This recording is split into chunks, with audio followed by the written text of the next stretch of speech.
ጤና ይስጥልን። ይህ ፋስት ዴሊ ነው። ሰላምታችን በያላችሁበት ይድረስ እያለን በዕለቱ የተሰሙ ዋና ዋና ጉዳዮችን ወደ እናንተ ይዘን ቀርበናል።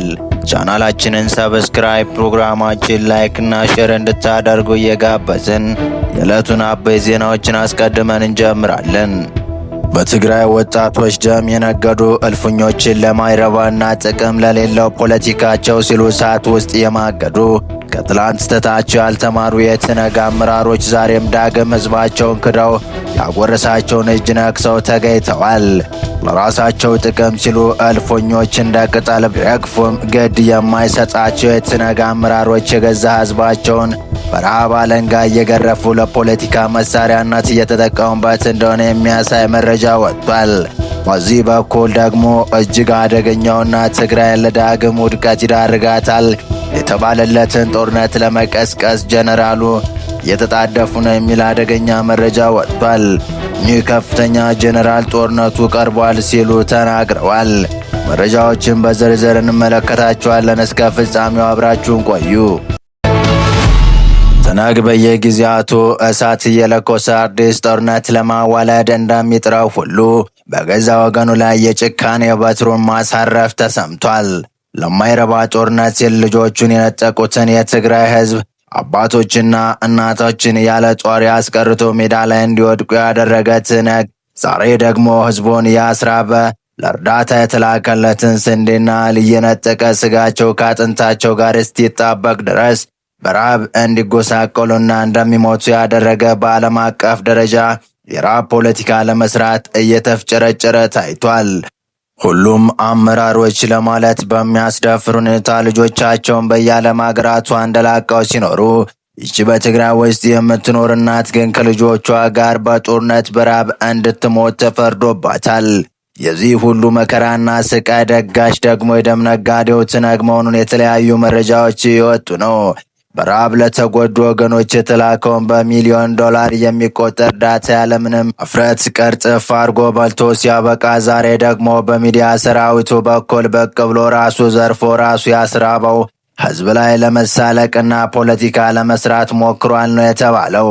ትነግ ሕዝብን በረሃብ በመቅጣት ለፖለቲካ መሳሪያነት የመጠቀም ተግባሩን ዳግም በትግራይ ሕዝብ ላይ ያሳየ እንደሚገኝ የኢትዮጵያ አደጋ ስጋት አመራር ኮሚሽነር ሽፈራው ተክለማርያም ተናግረዋል።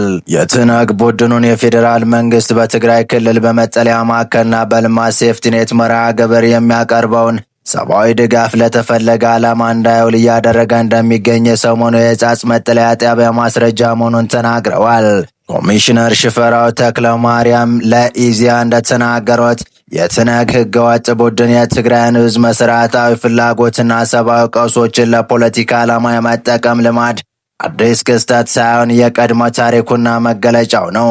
ትነግ የዓለም አቀፉ ማህበረሰብ ትኩረት ለመሳብ በትግራይ ክልል በመጠለያ ጣቢያዎች ለሚገኙ ወገኖች የሚቀርብን ሰብአዊ ድጋፍ በመጠንቀቅ ድራማዊ ፕሮፓጋንዳ እያስተጋባ መሆኑን አስረድተዋል።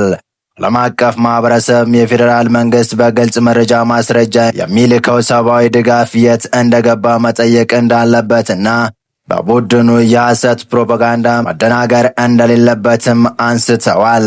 ትነግ ሰብአዊ ድጋፍ ለፖለቲካ ዓላማ ለመዋል የሚያደርገውን ጥረት ሁሉም ሊገነዘበው እንደሚገባም ጠቅሰዋል።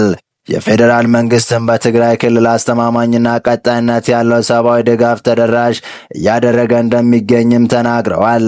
በዚህም በትግራይ ክልል ከባለፈው ጥር 2017 ዓ.ም ጀምሮ እስከ ታህሳስ ወር 2018 ዓ.ም ድረስ 2 ሚሊዮን ኩንታል በገንዘብ ሲተመን 32 ቢሊዮን ብር የሚገመት ሰብአዊ ድጋፍ መሰራጨቱን አስታውቋል። ይህም የፌዴራል መንግስት ዜጎች ሰብአዊ ጉዳት እንዳይደርስባቸው ያለውን ጠንካራ አቋም በተግባር የሚያረጋግጥ መሆኑንም ነው ያብራሩት። የትነግ ቡድን በትግራይ ክልል ሰብአዊ ድጋፍ ተደራሽ እንዳይሆን በማስተጓጎል ድጋፉን ከችግረኛ ዜጎች በመንጠቅ ዳግም የህዝብ ጠላቱነቱን እያረጋገጠ እንደሚገኝም አብራርተዋል። ቡድኑ ይህ አልበቃ ብሎት ለእያንዳንዱ ድጋፍ ፈላጊ ዜጋ ከሚሰጥ የፍጆታ ድራሽ ላይ መዋጮ እንደሚሰበስብም ነው የተናገሩት። ትነግስ በሰብአዊ ድጋፍ ስም በዜጎች ላይ የሚፈጸሙ አስነዋሪ ድርጊት ለኢትዮጵያ ታሪካዊ ጠላቶች ያለውን የተላላኪነት ጥግ በተግባር ያረጋገጠ ነው ብለዋል።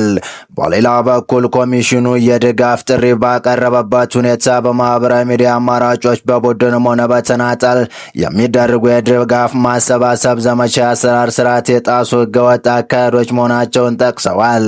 በዚህም የተለያዩ የማህበራዊ ሚዲያ አማራጮችን በመጠቀም ሰብአዊ ድጋፍ በማሰባሰብ ላልተገባ ዓላማ እያዋሉ የሚገኙ አካላት ከድርጊታቸው ሊታቀቡ እንደሚገባም አሳስበዋል።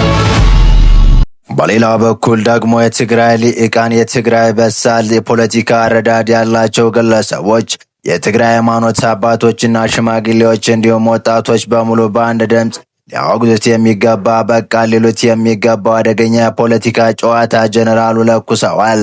ጨዋታው አብቅቷል፣ ጦርነቱ ቀርቧል ሲሉ በርካቶችን ያስደነገጠ ዳግም ጦርነት እየቀሰቀሰ ንግግር ጀነራሉ ተናግረዋል። ብልጽግናን ጠላት ሲሉ የገለጹት የትግራይ ጀነራል ተፈናቃዮችን ይዘን በኃይል እንገባለን ሲሉ ጠንካራ አስተያየት መስጠታቸውን የተናገረው እያሸበሩን ነው ያሏቸውን አካላት ደግሞ እጃቸው ይቆረጣል በሚል ዝተዋል። በራያ ግንባር የተሰማራውን የህወሓት ኃይል የሚመሩት ጀነራል ዮሐንስ ወልደ ጊዮርጊስ ወይም በቅጽል ስማቸው ጆን መዲድ ጨዋታው አብቅቷል፣ ጦርነቱም ተቃርቧል ብለዋል። ጀነራሉ እንደተለመደው ብልጽግና ፓርቲን በጠላትነት ፈርጀው የፕሪቶሪያውን ስምምነት መዛበቻ እንዲሆን አድርጓል በማለት ወንጅለዋል። ጀነራሉ ይህን ያሉት ከሰሞኑ መነጋገሪያ ስለሆነ የትግራይ ተፈናቃዮች ረሃብ ጉዳይ በማይጨው ከተማ በተደረገ ስብሰባ ላይ ነው።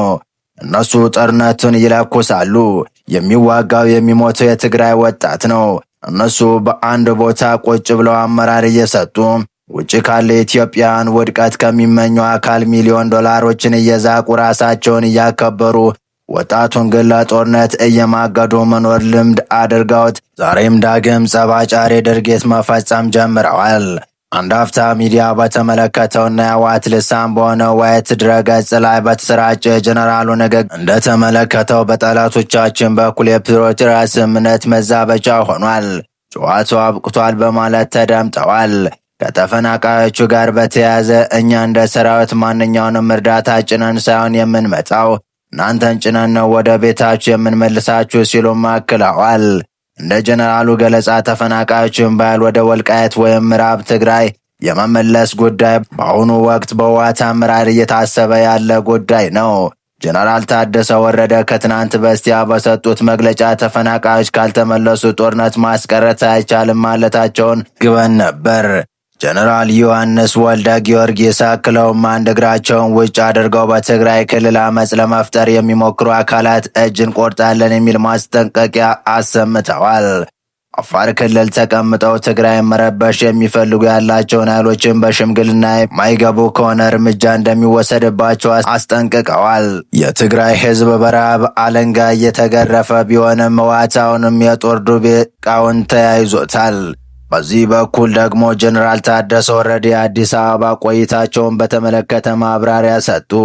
ባለፈው ሳምንት የትግራይ ክልል ጊዜያዊ አስተዳደር ከፍተኛ ልዑክ ቡድን በአዲስ አበባ መሄዱ ይታወሳል። ፕሬዚዳንቱን ሌተናል ጀነራል ታደሰ ወረደን ያካተተ ልዑካን ቡድኑ ከተለያዩ የፌዴራል መንግስት አካላት ጋር ውይይት ያደረገ ሲሆን በጉዳዩ ላይ ትላንት በመቀሌ ማብራሪያ ተሰጥቷል። ሌተናል ጀነራል ታደሰ ወረደ በሰጡት በዚህ ማብራሪያ ልዑክ ቡድናቸው በአዲስ አበባ ከጠቅላይ ሚኒስትር አብይ አህመድ፣ ከገንዘብ ሚኒስትር፣ ከብሔራዊ ባንክ፣ ከብሔራዊ ምክክር ኮሚሽን፣ ከውሃ ሀብት ሚኒስትርና ከተለያዩ ኤምባሲዎች ጋር መወያየቱን አስታውቀዋል። ሲቀጥሉም ከጠቅላይ ሚኒስትር አብይ አህመድ ጋር በበጀትና ደሞዝ ጉዳይ፣ ደሞዝ ጭማሪ ዙሪያ፣ በገረብ ሰጎን ፕሮጀክት፣ በነዳጅ እጥረትና የተፈጠረው ውጥረት በሚረግብበት ሁኔታ ላይ መወያየታቸውን ጠቅሰው ደሞዝ፣ በጀትና የገረብ ሰጎን ግድብ ፕሮጀክት መልሰው እንደሚቀጥሉ፣ የነዳጅ እጥረቱን ችግርም ለመፍታት ስምምነት ላይ መድረሳቸውን አስረድተዋል። ጀነራል ታደሰ ጨምረውም በአፋር ክልል ውስጥ በሚንቀሳቀሱ ታጣቂ ቡድኖች ጉዳይ ላይም ተወያይተናል ያሉ ሲሆን ጠቅላይ ሚኒስትሩን በአፋርም ሆነ በሌላ ቦታ በትግራይ ተወላጆች መካከል ያለው ችግር በውይይት ይፈታል የሚል ተስፋ እንዳላቸው ገልጸው ፌዴራል መንግስቱ በዚህ ጣልቃ እንደማይገባ እንደገለጸላቸው አስረድተዋል። የንግድ ማህበረሰቡን በተመለከተም የወሰዱትን ብድር ለመገምገምና ተጨማሪ ብድር ለማስጣት በሚቻልበት ሁኔታ ላይ ውይይት ተደርጎ ስምምነት ላይ መድረሱን አስታውቀዋል። ከብሔራዊ ምክክር ኮሚሽን ጋር በተደረገ ውይይት ደግሞ ትግራይን በጦርነት ዋዜማ ላይ በመሆኗ ችግሩ እንዳሉ ገልጸው በትግራይ ውስጥ የሚደረጉ ምክክሮች ከሌሎች ክልሎች ጋር በተለየ መንገድ መካሄድ እንዳለባት ስምምነት ላይ መድረሱን ገልጸዋል። ከምርጫ ቦርድ ጋር የነበረው ውይይት አጭር እንደነበረ ያስታወቁት ጀኔራል ታደሰ ጨምረውም በአሳሳቢ ሁኔታ ላይ የሚገኙትን ተፈናቃዮችን በተመለከተም ውይይት አድርገዋል። ተፈናቃዮች ደህንነታቸው በተጠበቀ መልኩ እንደሚመልሱ በሚደረግበት ሁኔታ ላይ መክረናል ብለዋል።